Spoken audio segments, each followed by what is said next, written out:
Welcome to the No Friends in Fantasy Football show. We want to help you win your fantasy football leagues. Today, we're going to have a quick discussion about some hot topics in the fantasy football world. I'm here today with Robbie. Robbie, what's the first question you got for me? I guess we could just jump right into it. Yeah, I wanted to ask you, Seth, what do you think? Okay, players who others think are buy lows, but you think are actually bust. So that's actually a good question. I guess the first player I would identify is Kyle Pitts. He's a player that unless I'm drafting him late or he's a throw-in a trade, I'm definitely not trying to buy into him. Just year after year of promise and false promises, I guess is a better way to put it. So I'm out on Kyle Pitts. Jalen Waddle, Tyreek Hill, Tua Tagovailoa, Devon Achane. Well, maybe not Devon Achane. I'm actually, because I feel like Ollie Gordon joining that offense kind of made a lot of people lower on Devon Achane. Yes. I'd still probably invest in him, but honestly, it depends on the cost. What are your thoughts on those takes? I kind of agree with you with Kyle Pitts. I feel like it's always every year, it's always the hype train and then he never delivers. I mean, I don't think anything will change. That Kyle Pitts is Kyle Pitts. We know who he is. I'm more on the Dolphins. And do you have something to say about Kyle Pitts? Because No. I think It is say, but I know you're very vocal that you disagree with me on my Dolphins takes. Am I right? yes, I do. I do. Yeah, So where do you disagree with me on? I disagree with. I mean, I guess in a dynasty aspect, yeah, okay, you can be out on Tyreek Hill because he's older and he's claimed he was going to retire a few years ago. So it's like you don't know how many years he'll play left, but I like Tyreek Hill. I like Devon Achane. I hope Jonathan Smith still stays there. And if you like all these pieces, you can't be out on Tua Tagovailoa. I understand health is a concern, but health is a concern with every NFL player. It's just how the league is, you know. I understand that he can be. It's not just like he'll get hurt and be back in a few weeks. He probably his NFL career will be over if he gets hurt again. But I think, and we've seen what a dumpster fire the Dolphins were without Tua, and they looked pretty all right when he came back. I don't know. But you kind of made my point right there, right? So my argument in all of this is that Yeah. unlike another injury-prone player, the last time Tua was injured, the serious talk, that big narrative voice in the NFL, was basically talking about him retiring from the game. And then you said it yourself, right? So when Tua wasn't in that offense, the complete offense was a dumpster fire. Now, I want to ask you another key question. If the Dolphins have a disappointing season this year, do you see Mike McDaniels on this as the head coach of this team next year? No, I don't. I can't see that happening because they were such a dumpster fire last year. They were bringing quarterbacks off the street. They couldn't piece together anything. It seems like he's a good quarterback, okay, but he's not Tom Brady for him to save your franchise the way he did. You could have been able to put some games together and salvage a season, but I Yeah. feel like it's the organization's fault. Mike McDaniel is definitely not going to be there next year. I feel like his childish games and his way he talks to the media has been cute, but now that they're losing. It's on stale. It was fresh and original at first, and even his game planning was fresh and original at first, and it might have went Yeah, stale. it was. I do hope it turns around, but it might have went stale. And that's my fear, really. And I believe it will. I believe it will this year. Yeah, and See, that's the difference by between the time redraft season comes around, Tua might be a good buy low. The Dolphins' offense might be a good buy low, but at the end of the day, I want to target offenses that I think are going to overperform versus expectation, right? That's where I'm going to want to spend that ammunition, So it Yeah. depends really, who's going in the same round as Tua, who's going in the same round as Tyreek Hill, who's going in the same round. If that player is on a better offense, I think I would buy in there. You know what I mean? Just to be on the safe side, That's you know? true. Yes, I understand that. I can understand that, but So to me, it's just like they have them. We can keep moving. I know I'm no, talking about continue. Dolphins too much. I could keep. to me, they have one of two of the most explosive players in the league. Like, it's just, if everything clicks for them, they'll be the funniest team to watch, I feel like. What? But those two of explosive play and which two are you? Devon Achane and Tyreek Hill. I mean, with that, so Tyreek Hill, God knows when he hits the age cliff. But both of them are so dependent on Tua, So because of that, that's why I'm out, And also the lack of security for the coaching staff. That's the main reason why I'm out. No, you made a good point. Controversial take. To answer your original question of who do I think is a buy low but is really a bust? Okay. I'm gonna have to go with Marvin Harrison Jr. and I feel like I'm gonna bite these words, but okay. I don't think he's a buy low though. I mean, he underperformed. I mean, he did underperform, yes. I was risky offered Marvin Harrison Jr. and a first-round pick for the 107 in the 2025 draft for Brian Thomas, and I said no. I don't know if I would have did that either.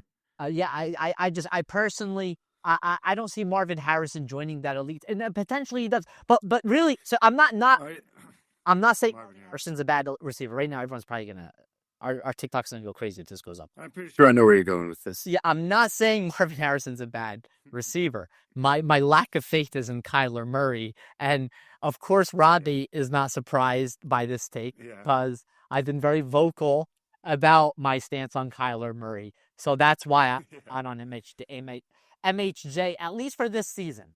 At least just for this season. I mean, it's tough because he's such a talented player that it's hard to not buy in on everything Marvin Harrison Jr. But I mean, you make a valid point with Kyler Murray. He is up and down, and when October comes around, you do see a decline. But I don't know. Maybe I guess we'll wait and see. Yeah, I don't know. And the other aspect of it, and I'm not like I never was the one to sit there and look at short quarterbacks, and I'm not even gonna go there. But if they don't need MHJ in the lineup at all, you know what I mean. So it's also dependent on that. I'm not confident in that.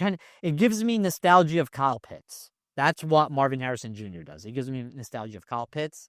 And I'm not interested in buying. Oh my God, that would be terrible. Yes, and about it so high. I'll say that. And Robbie, we've played together for 16 years. You've seen I was the buyer for Kyle Pitts. I was the buyer. Yeah. But curiously, so what's I feel like everybody in the league has been a buyer for Kyle Pitts. Yes. Everybody tries him their year and gets burned. You were. I took him in like the 4th or 6th round his rookie year, and thankfully I was able to trade him. I got another question for you. Yeah. Okay. So. It's kind of similar to the last question, but who's one player that you're out on that everybody else is in on? Which would be somebody like Marvin Harrison. I feel like most people are in on Marvin Harrison, but who are you out on that a lot of people are hyping up right now? Travis Hunter. Okay, so hear me out. This might be a controversial take. Just hear me out for a second. So in IDP leagues like what we play in, right? Travis Hunter is a hot commodity because we could put him in the defensive player slot. Now, speaking just strictly in dynasty sets, right? If he is a full-time offensive player with maybe some packages on defense, my fear is that he doesn't maintain that eligibility to play on defense and give you that advantage that you would spend the 102 on to get him, in rookie drafts or whatever significant investment. My second, right? So that's a good one right there, right? It's a good one, but I don't think he's going 102 in most drafts right now. In rookie drafts. Even in rookie drafts, he's not going 102 right now. In IDP rookie drafts. IDP, yes. IDP superflex rookie draft, and he's going at least in the top 5. So it doesn't just he's going to 5. If he's going to be a wide receiver too, and Look, I play college football, 25. Travis Hunter's going off. I have no doubt in Travis Hunter, the talent, but it's just I do have some questions about this. Maybe because it's different, and I'm usually the one that doesn't shy away from different. It's just something about this doesn't sit right with me. Another factor, right? Let's say he truly is a both sides of the ball player. let's say it's a big game. They're facing Jamar Chase. Their top corner is out. Travis Hunter. Like, who's to say they don't have Travis Hunter play cornerback that whole game, and I'm watching my TV down by 15 points in the matchup, desperately praying that he gets the ball at some point or something along those lines. That's very true, though. So that- the whole Yeah. injury to cornerback can definitely factor in his play time as a receiver. Yes. Yeah. So those are two reasons why I'm shying away from Travis Hunter. I'm not sure how this season will go. I think he's gonna go off. You know what I mean? I thought I was more high on him, but I am a little bit more shy on him for the longevity, from the longevity standpoint, if that makes any sense. Okay. Do you have any other players? That people are, the problem is with every player. I can tell you the good and the bad about every player. Travis Hunter, though, he stuck out to me as the one that a lot of people were just on that train. So, just gave him another perspective on that. Gotcha. What's your next question for me? Okay, next question. Which RB handcuff to own in terms of like crowded backfield? Number one running back I'm looking at is Jordan Mason.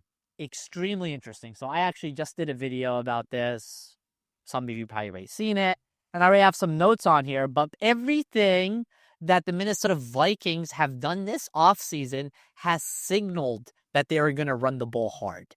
They gave up their 2025 fifth round pick and their 2026 sixth round pick. And they only had 5 picks going into this draft. They gave that up to get Jordan Mason. And they only had 5 picks going into this draft.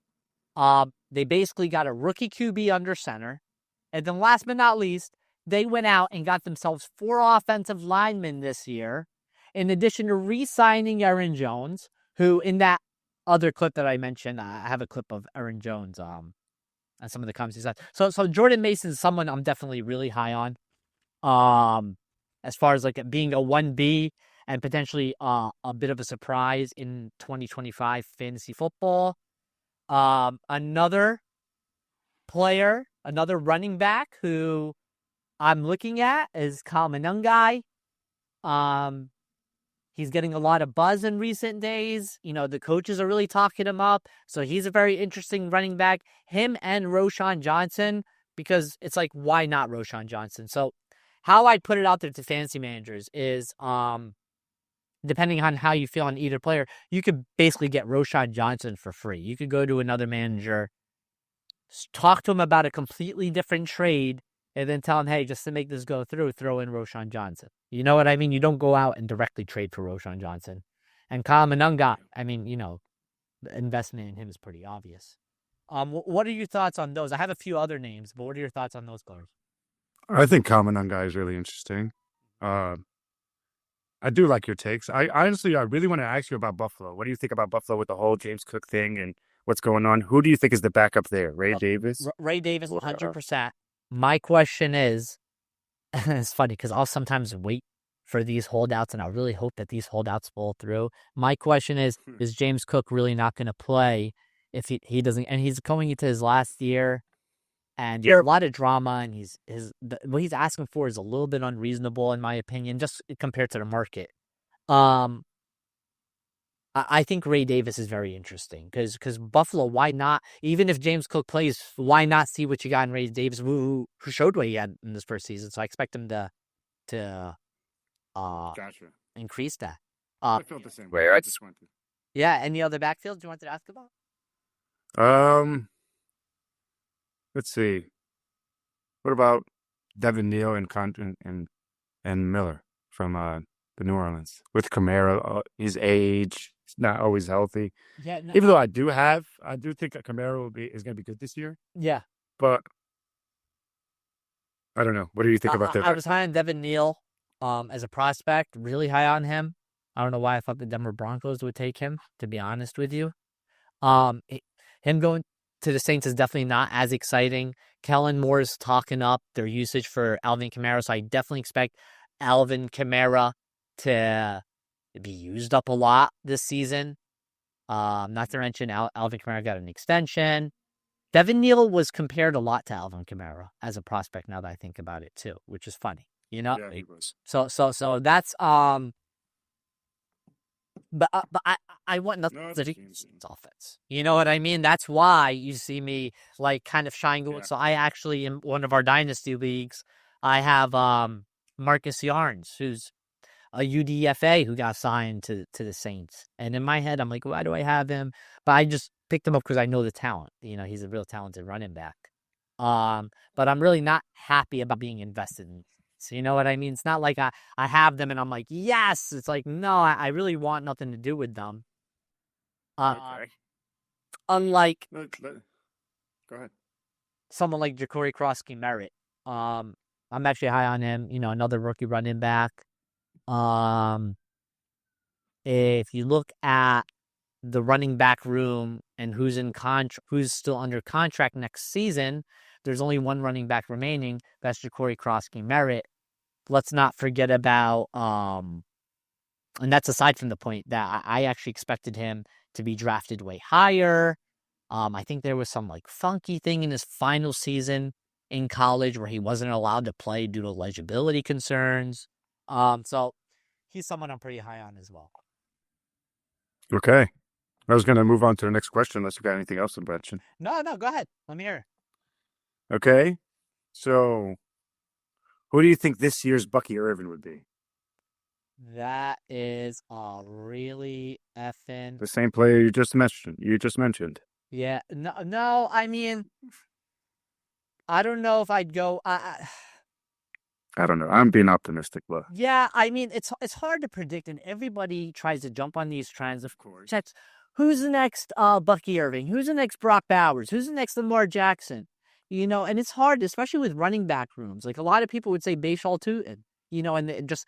Yes. They probably won't acknowledge it, but it's really because of the Liam Cohen Association, you know? While Monangai might not be a bad candidate for that. Sean Tucker, you know, who went off last season. You know, he's in the final year of his rookie deal. Same thing with Rachaad White. Yeah, it's a tough one to try to predict who will be next year's Bucky Irving. I'm curious. Do you have any names in mind? I'll just do some names out there, like Bashal Tootin. I thought Devon Neal might be. Trevor Etienne. Woody Marks before the whole signing. Yeah, I think Chris signing indicates more about Joe Mixon, to be honest with you, than Nick Chubb signing. That my take on that is more Joe Mixon than Nick Chubb, but I have to wait for more news. I feel like either way, I don't think he's going to get too much opportunity this year. Yeah. Trying to think another running back who I think could take over a crowded backfield, just be the RB1. I pay attention to a couple other names, and I'm not sure, you know, Jaden Blue. A lot of people. So measure the market. If people are high on Jaden Blue, buy into Javonte Williams. If they're high on Javonte Williams, buy into Jaden Blue. You know, because it's a lower cost to acquire, and now you just bought a part into it. So Javonte Williams, Jaden Blue.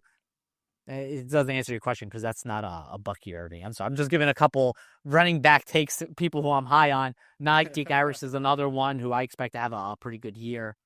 Yeah. But it's just... You know, it's a hot take. The reason why it's so hard is because last year, the running back class was so bad that the only running back that did anything is like magnified, so massive. And my expectation for this rookie class is a little bit more rosy than the last rookie RB class. So it's hard to say because I expect a number of these guys to do pretty well. Okay. You know? Good take. We got another question for you. Yeah. Who would you prefer as your QB2? So I have a list of players I'm going to list out to you. Okay. Is between Love, Purdy, Baker Mayfield, Kyler Murray, T. Law, J.J. McCarthy, or Cam Ward. Okay. These. The elites are the elites. They're going to be your QB ones. The Allen, Lamar, Daniels, Burrow, Hurts, Mahomes, Herbert. A couple maybe have young guys, especially in Dynasty. So I'm not afraid of any of these guys, even despite my take about Kyler Murray. Despite my take about Kyler Murray, you're taking him at QB2. It really at that point depends on who's on the board and who am I taking these QBs over, and whether it's dynasty or redraft. But the same thing still applies. Like, who am I taking them over? Because if I spent my first round pick on like Lamar Jackson, in a redraft or dynasty, I'm more inclined to wait a little bit more on quarterback and see if I can get one of these guys, especially these names, Jordan Love, Brock Purdy, Baker Mayfield, Kyler Murray, Trevor Lawrence, J.J. McCarthy. Cam Ward, I'm a little cautious about. And typically rookie QBs tend to do pretty good in fantasy football. But I'm shying away from Cam Ward. I'm not really sure why. It's just one of those where it's just my spider senses are tingling. With him. But these. So would you say that you had? Yeah. Would you say you have all these quarterbacks in the same tier? Yeah, I think I do. I'm not sure if anyone wants to go to our previous episode, our QB tiers, but I think I do. I don't have my tiers in front of me, but I think I do have them all in the same tier. That was my first thought when I seen this question on the show sheet. But to rank them, I would definitely be interested in Trevor Lawrence, especially if I can get him later. You know what I mean? Baker Mayfield, I would expect some regression on him. J.J. McCarthy, he has that mystery box. I'm interested. Brock Purdy, if he's falling, I'm interested.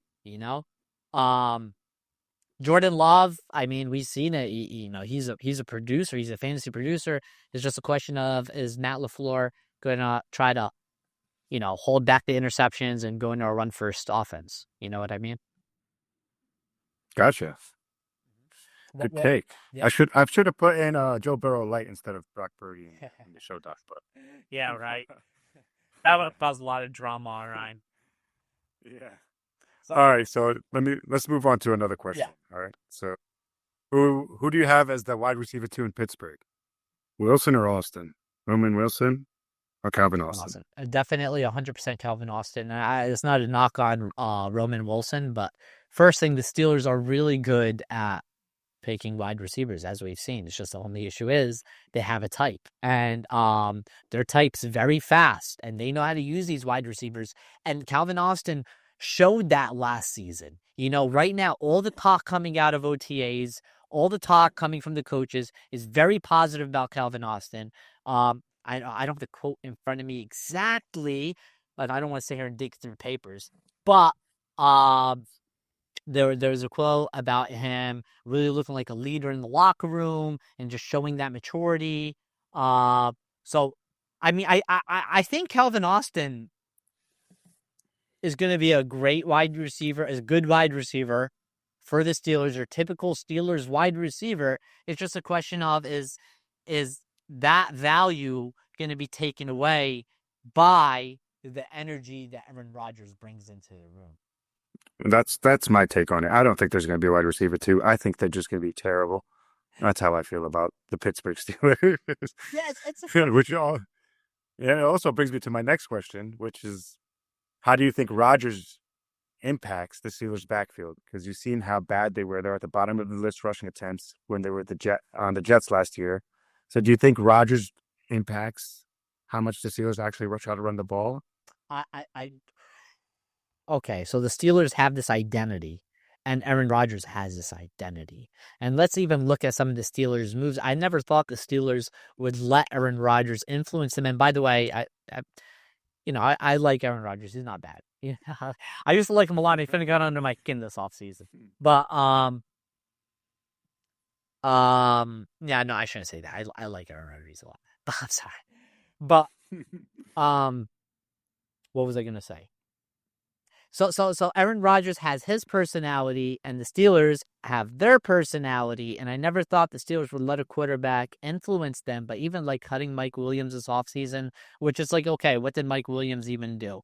But that's somebody who Aaron Rodgers got the Jets to cut after he dropped a few passes. So, if I see the Steelers letting Aaron Rodgers dictate their moves, and if I see Allen Lazard end up on that team, if I see any of this Aaron Rodgers baggage on that team, I'm really, you know what I mean? 1,000%. Alan Lazard's getting signed, dude. Don't even think anything otherwise.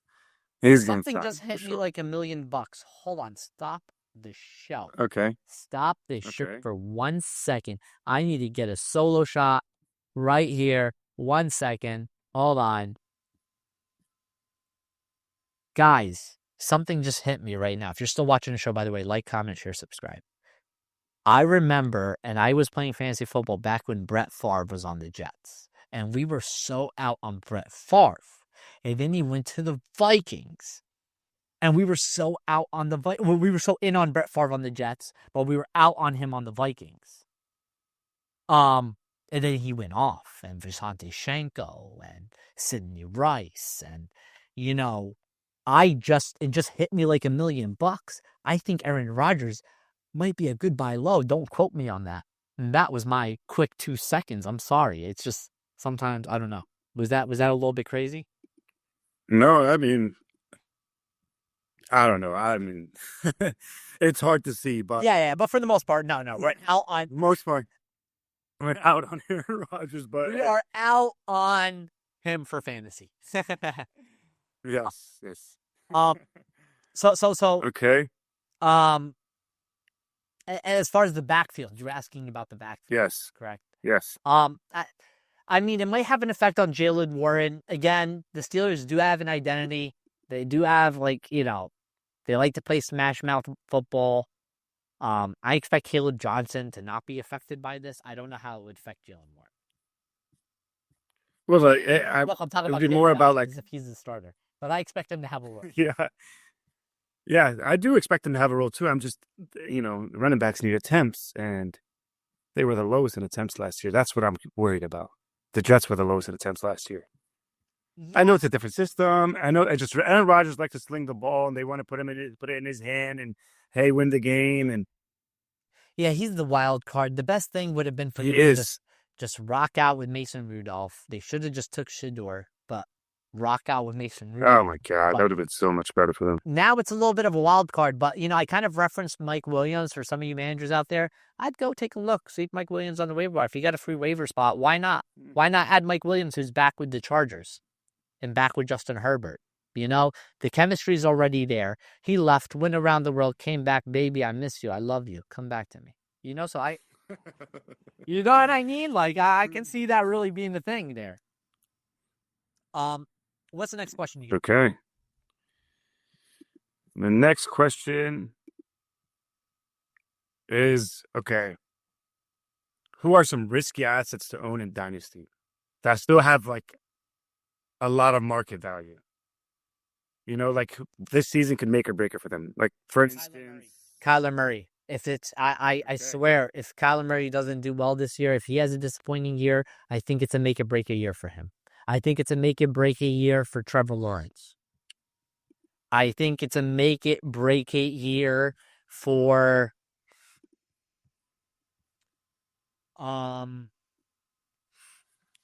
Caleb Williams. Yeah, 100%. Yeah. It's a make it break, but I think it's unfair because It's not. It is unfair. It is so unfair because he's in his second year. Yeah, but still, they will. And that's the thing because it's Chicago.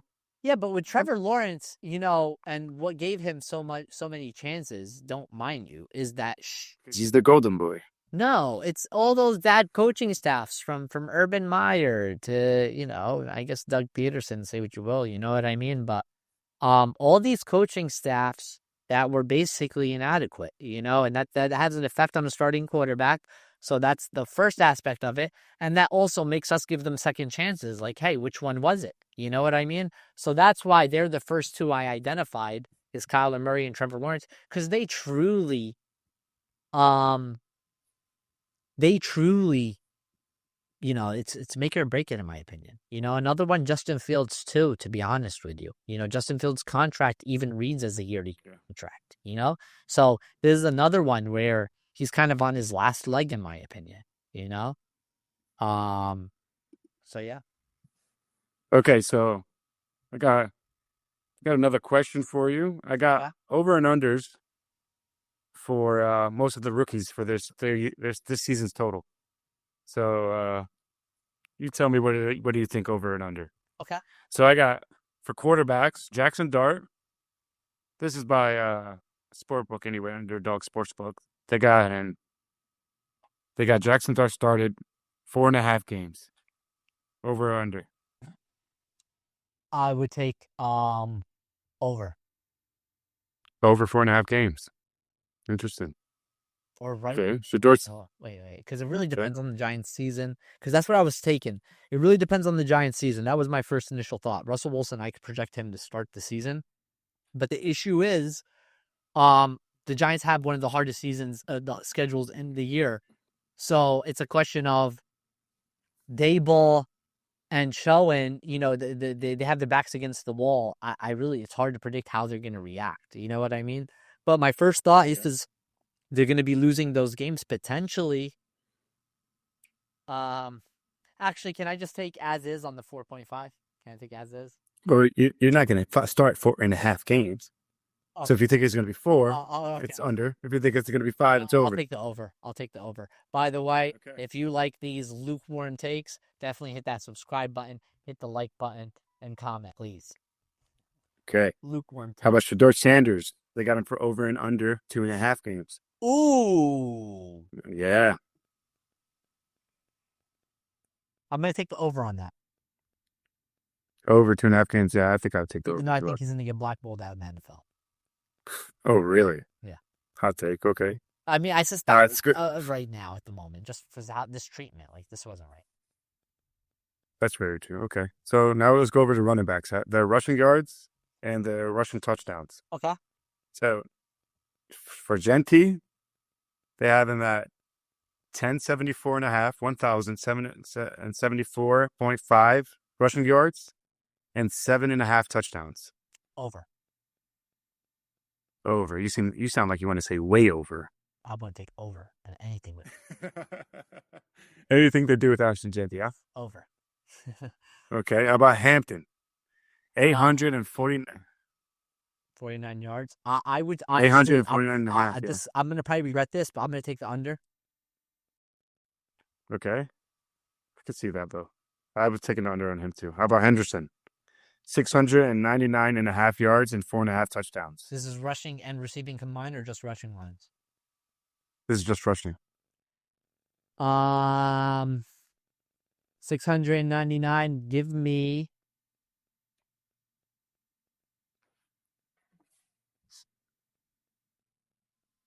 Give me the over. Okay. Not by much, though. I have the under not by much. Yeah, I'm just going to give him over the benefit of the doubt and just, you know what I mean? Yeah. I mean, how about Judkins? 649.5. Over. 4.5 touchdowns. Over. Okay. Okay. All right. Wait, can you just take the yardage without the touchdowns? I mean, you can. For our segment, yes, we can. Well, no, fuck it. I'll take them both. Over. No, you can. You can just do the yardage. Over. Over. Okay. Okay. All right. Caleb Johnson, 849.5 yards. I don't have a touchdown. So I got to take 850. I'll take 850. 850? Yeah. I think he's on. Yeah, I see that. Well, I see him and Judkins going over. How about Scatterboo? 550. There goes your Bucky Irving. That's probably a cheat, though. But continue. Yeah. 449.5 for Scatterboo. And 3.5 touchdowns. That's a tough one. Such a shitty offense going up against a really good schedule. Give me the 549 yards for Cam Scatterboo. I expect him to get into the receiving game. You know what, man? Give me that. I'll take it. I'll take the over. 550. You can hit that. Okay. That's okay. He has I know you, like that. that's it for the running backs. I Okay. know you're probably asking, where's RJ Harvey? But they took his line out after the whole J.K. Dobbins signing. So. Hey, by the way, if you go back, I don't know if it was our first episode or our second episode, I'm one of the only people in the industry who was down on RJ Harvey during rookie drafts, like immediately after the NFL draft, So yeah. Okay. Now, So, but I'm just giving my we got receivers. yes. T Mac, 825.5 yards and 4.5 touchdowns. He can get that. I can see that. Yeah. I know you're going under on this one, but Travis Hunter, 749.5 yards and 4.5 touchdowns. And they also have an option with 9.5 total touchdowns as an option. I'm not taking that. I'm not taking the 9.5 total touchdowns I'm not taking that. Yeah, which assumption he's getting 5 more at playing defense. 749 yards and 4 touchdowns. I definitely think he could hit that, but just because of my questions, I'm going to take the under. Okay. How about Mbuka, 574.5 yards and 3.5 touchdowns. Emeka Egbuka, I would take the over. Oh, yeah. Golden, 749.5 and 4.5 touchdowns. Man, they put him up high, but you know what? Yeah. Yeah, I take that. Oh, yeah, really? You take it over? Yeah, I'll take the over. I feel like they had him really high. Yeah, I feel like that's. I feel like they had him, and I feel like Caleb Johnson was kind of high too. Please, we don't support gambling or anything like that, but we want to give our prediction about how many yardage here. But with that being said, I think that Golden's going straight into that Christian Watson role, and that he's more talented than Christian Watson, so that's why my stance is like that. Okay. We got Higgins for 624.5 yards. T. Higgins? No, not T. Higgins. Oh. Come on. We're talking about rookies here. You're talking about, yes. 624 yards. He said T. Higgins. You're about to put the hot. Give me the over. I'll take the over on that. Yeah. I was going to say, what? Yeah. Give me the over on that. Okay. Burden is 474.5 yards. Give me, woo. So 475. Give me the over on that.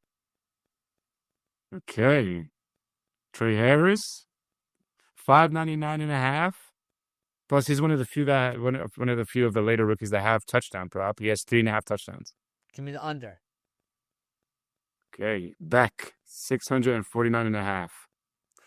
They put him up high. They got him. Yeah. I just expect that he was supposed to be like a 5th round. I'm high on him. But give me the over. Say that. Give me the over. You can't do that. You can't just. Oh my God, they got him so high, then smack the over. Yeah, that's give me the over. Why? Because this is a good fantasy take. I'm interested in whoever Chip Kelly's wide receiver is because he made Jeremy Maclin look good.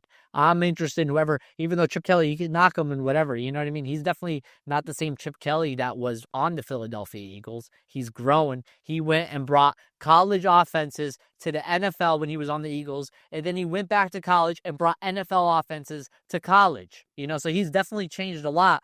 But I'm interested in his receivers. I'm interested in his running backs. I'm gonna go over. Just like that's why I want Ashton. Not aside from Ashton Genty's talent, whoever was the Raiders' running back, I was in on. Solid. Okay, there's 2 tight ends. Yes. Loveland, 649.5 yards and 4.5 touchdowns. Give me the under. And by the way, hold on. Wait a minute. Hold on. Okay. If there's a tight end that's going to do that, it's going to be Colson Loveland. I think he's the best tight end in this whole entire rookie draft that we just had, the NFL draft. I think he's the best tight end, hands down. It's not knocking Tyler Warren. I just think Colson Loveland's very good. But I'm going to take the under because that's hard for a tight end. And they have a lot of options. It is high for a tight end. Yeah. And they have Warren for 524.5 and 4.5 touchdowns. Give me the under. Yeah, because rookie tight ends don't typically. Yeah, he is. his obsession with tight ends. 100%, 100%. And by the way, guys, if you're still here, please like, comment, share, subscribe. Our website should be published very soon, neweraleagues.com. We love spending time with you, and we love talking fantasy football. Please subscribe, and we'll see you next time. Take care.